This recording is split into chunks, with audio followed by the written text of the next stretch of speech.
Sio ndo uchameshi. Makeya da. Akibyo kugaya byo ntabyo. Kuko ndabukeneye cyane. Ukeneye pe. Ndakeneye umurima ninde. Yangeho birakabije. No umurima. Abone amafaranga uce ni 20 gusa. 20. Ko yamanaye nkimara ubukene da. Ndabanza marebe. Ni wiburira ntukeke ko ntashaka kugurira da. No umurima. Ndabukura kuri urwo rukegamano njye kuyareba.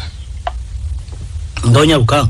Ndaje rwose none hanyazanye.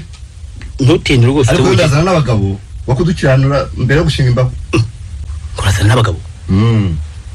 Uramenye ntunze n'abagabo kunteza amahandi. Urabyumve nabyo. Yewe wamugabo nyangiriza ubatsi nkangura higa. Yewe. Byo ni ibiki. Waramutse sesibira. Areka njyana fashe. Kutanya tije tukaba